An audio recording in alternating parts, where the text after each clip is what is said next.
아리엘이여, 다윗이 진친 성읍이여, 해마다 절기가 돌아오려니와 내가 너 아리엘을 괴롭게 하니 내가 슬퍼하고 내게 아리엘과 같이 되리라. 내가 너를 사면으로 둘러 진을 치며 너를 에워 대를 쌓아 너를 치리니 내가 나에서 땅에서 말하며 내 말소리가 나는 귀 길에서 날 것이라. 내 목소리가 신접한 자의 목소리같이 땅에서 나며 내 목소리가 길에서 짓걸거리리라. 그러할지라도 네 대적의 무리는 세미한 티끌 같겠고 강포한 자의 무리는 날려가는 겨 같으리니 이 일이 순식간에 갑자기 일어날 것이라. 만군의 여호와께서 번뇌와 지진과 큰 소리와 해오리 바람과 맹렬한 매도 그들을 징벌하실 것인즉 아리엘을 치는 열방의 무리 곧 아리엘과 그 요새를 쳐서 그를 곤고하게 하는 모든 자는 꿈같이 밤의 환상같이 들이니 줄인 자가 꿈에 먹었을지라도 깨면 그 속은 여전히 비고 목마른 자가 꿈에 마셨을지라도 깨면 곤비하며 그 속에 갈증이 있는 것 같이 시온산을 치는 열방의 무리가 그와 같으리라. 아멘. 이사야서 29장 말씀은 예루살렘과 유다에 대한 책망, 경고, 그리고 그 회복에 대한 말씀입니다. 이 하나님의 경고의 메시지는 거의 비슷한 패턴으로 선지자들에게 선포되고 있어요.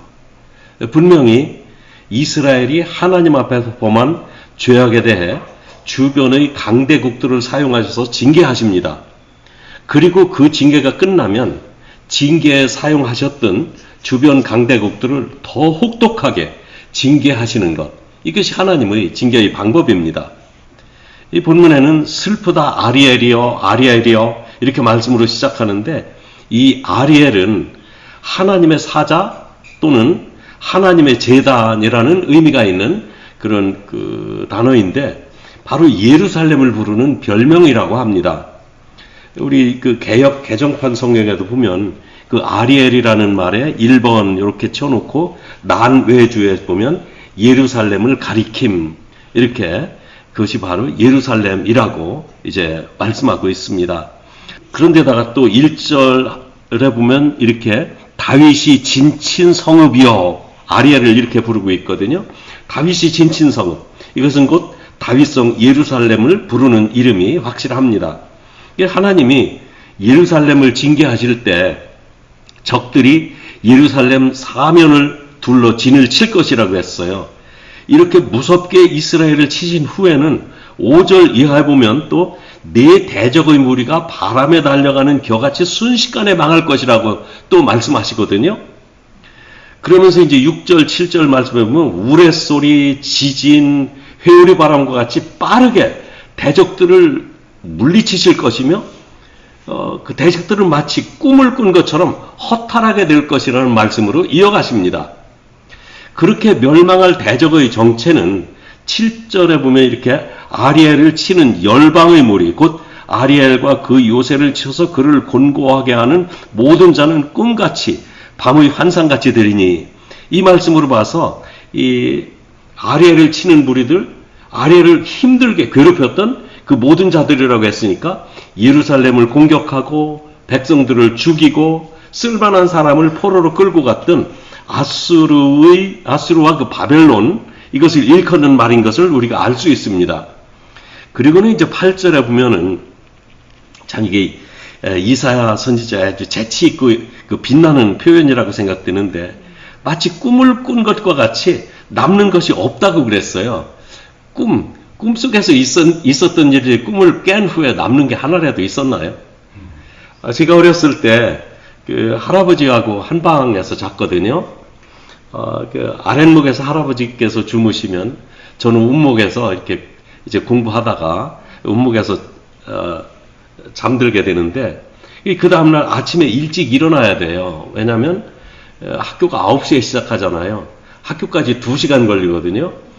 그러면 6시에는 일어나서 그때부터 부시럭거려 가면서 아침 먹고 최소한 7시에는 집을 나서야 됩니다. 이 부시럭거리는 소리에 깨신 할아버지께서 뭐라고 하냐면 한 번 그런 얘기 했어요. 야, 네가 부스럭거리는 바람에 지금 술 한 잔 딱 마시려고 하는데 잠에서 깼다. 그거 한 잔 찍고 그거 좀 마신 다음에 깨릴까 싶은 생각도 들고. 자, 근데 그 생각이 나요. 꿈에 누렸던 영화는 참 허무합니다. 이사야 선지자는 한때 세계를 지배했던 강대국들이 저마다 영원히 세계를 지배할 것처럼 그 약한 나라들을 괴롭혔지만 하나님의 때가 되어 멸망한 후에는 마지막 꿈속에서 누렸던 영화처럼 아무 유익이 없을 것이라고 그렇게 말씀하시는 거예요. 이 8절 말씀을 보겠습니다. 줄인 자가 꿈에 먹었을지라도 깨면 그 속은 여전히 비고 여전히 배고프지요. 목마른 자가 꿈에 마셨을지라도 깨면 여전히 목마르고 곤비하여 그 속에 갈증이 있는 것 같이 시온산을 치는 열방의 무리가 그와 같으리라. 그냥 이스라엘을 쳐서 자기네들이 강대국인 것을 자랑하고 싶어가지고 쳐가지고 백성들을 끌어가고 예루살렘 멸망시키고 자기 위세를 자랑했지만 그러나 하나님이 징계하시는 후에는 꿈에서 깬 것처럼 그렇게 허무할 것이라는 그런 말씀을 하시는 겁니다. 참 이런 말씀을 읽을 때 우리가 이 세상 사는 세상을 한번 생각해 보잖아요. 우리가 이 세상을 떠나 하나님 나라에 들어갔을 때 우리가 지금 이렇게 모여서 예배하던 거 서로 즐거웠던 일들 이런 것들이 어떻게 기억될까? 이제 그 천국에 들어갔을 때는 천국에서 사는 삶이 현실이고요. 지금 이 세상 지나간 것은 하나의 꿈과 같이 지나가는 세상이잖아요. 그렇다면 지금 우리는 미래의 세상에 사는 것을 생각하면 지금 우리는 꿈속에 살고 있는 거예요. 그죠? 예, 지금 우리 꿈속에서 살고 있다고요. 우리가 바라보는 미래가 꿈인가요? 지금 우리가 살고 있는 게 꿈인가요? 참 이게 생각해보면 이게 여간 헷갈리는 우리 인생이 아닙니다. 그런데 이 꿈 같은 인생에서 우리 주님을 알게 되고 믿음으로 미래를 내다보며 산다는 거, 이게 참 신기한 거예요. 어떤 때 가끔 이제 혼자 생각해보면 야, 여가가 너 참 내 인생 참 신기하다. 그런 생각을 혼자 하면서 위로받을 때가 있습니다. 이 복음성가 그 실로암이라고 하는 복음성가 있죠. 이것은 맹인이 예수님을 만나서 실로암에 가서 눈을 씻고 이제 밝은 눈으로 돌아온 그 축복을 노래로 표현한 그 복음성가인데, 거기서 눈을 뜬 맹인은 자신이 맹인이었던 시절을 어두운 밤으로 표현합니다. 그렇지 뭐 밤이나 낮이나 이 사람은 똑같죠. 어두운 밤으로 표현을 했어요. 그 어두운 밤의 인생을 살면서 기다리는 것이 뭡니까? 빨리 새벽이 왔으면, 그래서 밝은 날이 왔으면, 이것이 밤 어둠 속에 사는 사람들이 기다리는 그 새벽입니다. 새벽이 와야 그 다음에 날이 밝을 것이기 때문에 그래요. 그런데 이 사람이 예수님을 만나고 눈을 뜨고 낮의 인간을 살게 됩니다. 그런데 이것을 예수님을 만나는 그 시점을 차가운 새벽으로 보았어요. 예수님을 만나기 전에 그 시간을 차가운 새벽으로 보고 이제는 주님을 만나는 거, 주님을 만났을 때 그분 눈 속에서 여명을 보았다. 여명이라는 것은 아침에 동력해서 약간 희미하게 밝아오는 그 밝음을 여명이라고 그러잖아요. 그때 예수님을 만났을 때 아직 눈은 안 떴지만 그 여명을 발견했다고 그래요. 그리고는 예수님을 만나고 눈을 뜨고는 이제 감사하는 그런 찬송을 부릅니다. 그런데 이것이 마치 꿈을 꾸는 것 같았다고 그래요. 만약 이것이 꿈이라면 지금 내가 눈을 뜨고 있는 게 신기하잖아요. 내가 평생 장님으로 살 줄 알았는데 이제 눈을 떴어요. 이게 꿈이냐? 아니면 꿈속에서 잠깐 보는 이런 그 축복이냐? 만약 이것이 꿈이라면 하나님 제발 이 꿈 좀 깨지 않게 해달라고 그렇게 노래를 합니다. 그래서 오 주여 당신께 감사하리라. 실로암 내게 주심을 나에게 영원한 이 꿈 속에서 깨지 않게 하소서. 참 우리 미래가 현실이 되는 날 참 오늘의 현실은 꿈이 되고 말 것인데 여러분 꿈속에서 보내는 이때 무엇을 더 하기를 원하십니까? 찬송가 483장은 잘 부르지 않는 찬송인데 그 보면 구름 같은 이 세상 모든 부귀영화 나는 분토와 같이 내어버리고서 오직 천국의 복을 사모하며 사니 구원받은 내 이름 기억하옵소서 이렇게 하거든요. 구름 같은 이 세상 모든 부귀영화 나는 분토와 같이 내어버리고서 오직 천국의 복을 사모하며 사니 구원받은 내 이름 기억하옵소서. 아무튼 그렇게 하는데 저도 좀 곡조가 좀 어려워서 잘 못 맞춥니다. 참 이 꿈과 같이 지나가는 우리의 인생을 하나님이 우리 이름을 기억하시고 어린 양 생명책에 기록하셨다는 이 말씀이 참 이게 꿈 같아요. 어디가 꿈이고 어디가 현실인지 우리 이 꿈이 깨어난 날 우리는 하나님 앞에서 사는 현실을 이제 직면하게 될 것입니다. 하나님은 강대국의 영화로움이나 그 나라에서 권력을 행사했던 왕들과 권력자들이 한순간에 꿈이 깬 것처럼 허무하게 지나갈 그들의 그 화려함에 대해서 말씀하고 계신 것입니다. 그런데 9절부터 12절에는 우리가 함께 읽진 않았지만 영적인 맹인들의 말씀하고 있습니다. 하나님이 선지자들을 통해 경고의 말씀을 주셨지만 이스라엘은 영적으로 무지한 맹인과 같이 깨닫지 못했다고 말씀하셨어요.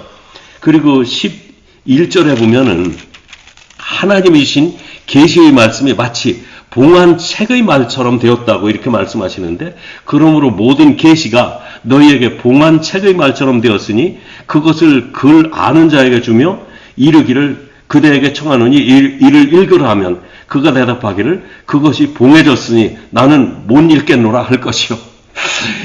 여러분 이게 성경책은요 덮어놓고 보는 책이 아닙니다. 덮어놓고 믿는 책이 아니라고 어떤 분이 재밌게 말씀을 하셨는데 반드시 열어놓고 보는 것이 성경인데 이게 덮여져 있고 열려지지 않는다면 이 책이 무슨 소용이 있겠어요. 우리가 이 말씀을 대할 때 우리에게 참 의미가 있습니다. 그렇게 맹인이 되었다고 하면서 13절은 겉과 속이 다른 백성들에 대해서 지적을 합니다. 입으로는 하나님을 가까이 하고 공경한다고 하고 있지만 마음은 하나님께서 멀어졌다고 말씀하세요. 주께서 이르시되 이 백성이 입으로는 나를 가까이 하며 입술로는 나를 공경하나 그들의 마음은 내게서 멀리 떠났나니 그들이 나를 경외함은 사람의 계명으로 가르침을 받았을 뿐이라. 그러니까 사람의 이야기를 더 좋아하더라는 말이죠. 어느 분이 그러더라고요. 참 부흥회를 인도하고 예배가 끝났는데 집회가 끝났는데 오늘 참 목사님 말씀에 은혜 많이 받았더라고 그러더래요. 참 감사해서 그래. 어느 부분이 그렇게 은혜로 왔냐고 그러니까 무슨 예화로 썼던 어떤 이야기 듣고서는 그 이야기가 은혜 받았다고. 그러니까 그러면서 그 목사님 하시는 말씀이 아니 하나님의 말씀에는 하나도 은혜도 안 받고 재밌는 얘기에만 은혜 받았다고 하는 게 이게 재미있었다는 얘기인지 정말 충만한 은혜 받았다는 얘기인지 모르겠다고 그러는데 그래요. 정말 입으로는 하나님을 경외한다고 하지만 행동이 따르지 않는다는 거예요. 그래서 이것을 행위적 불신앙이라고 이렇게 표현하는 분이 있더라고요. 말로는 하나님을 잘 믿는다고 말하면서도 행실을 보면은 도대체 하나님을 두려워하는 것 같지도 않고 하나님을 그러니까 도덕적으로 바르게 살려고 하는 믿음으로 살려고 하는 그런 태도가 보이지 않는다는 거죠. 우리 이 점을 알아야 됩니다. 사람들은 생각하는 대로 행동한다고 그러죠. 또 감정에 따라 행동한다는 그런 말도 합니다. 그런데 실제 마음에 있는 것이 행동으로 나타나는 게 사실입니다. 심리학에서 사람들의 행동, 즉 behavior를 설명하면서 빙산을 비유로 사용합니다. 빙산의 물 밖으로 나온 부분은 전체 크기의 10분의 1 정도밖에 되지 않는다고 그래요. 10분의 9는 물속에 가려져서 보이지 않는데 보이는 것은 10분의 1밖에 안 된다는 겁니다.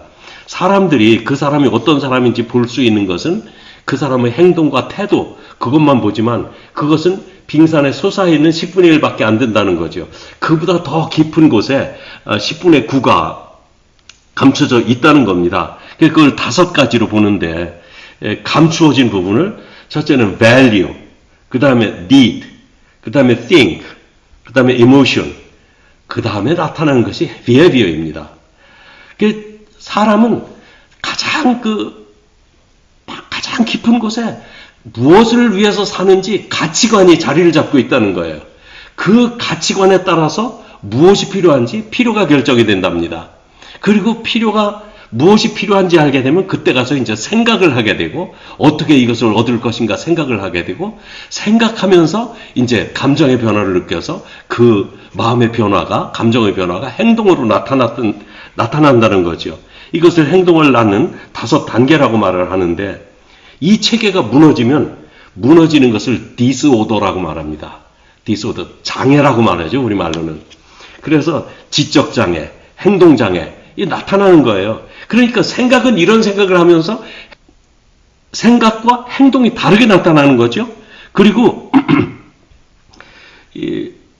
또 가치관은 분명히 이거라고 얘기하는데 사는 것을 보면 거기에 가치관이 없는 것처럼 살아요. 이게 장애자인 거예요.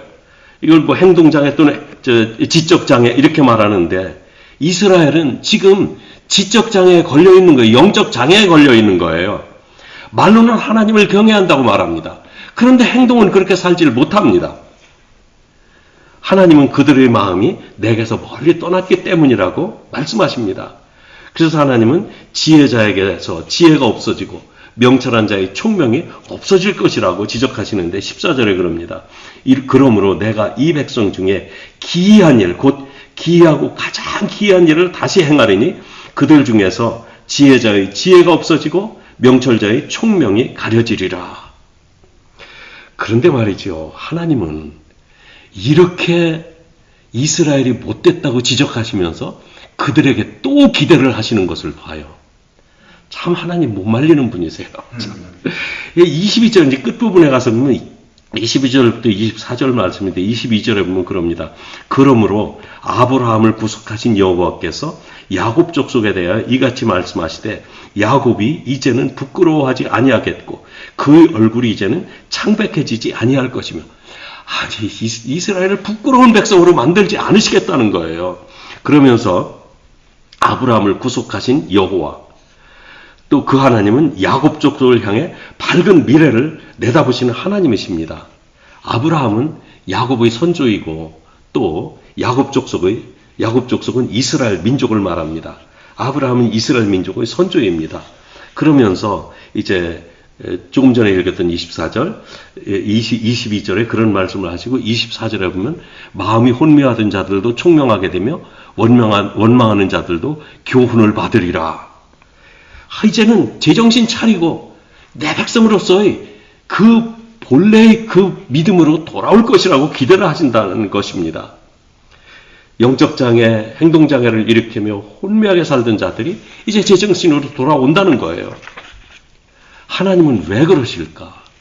반복해서 하나님을 거역했고 반복해서 말과 행동이 다른 그 이중인격자들에게 또 기대를 걸으시는 하나님.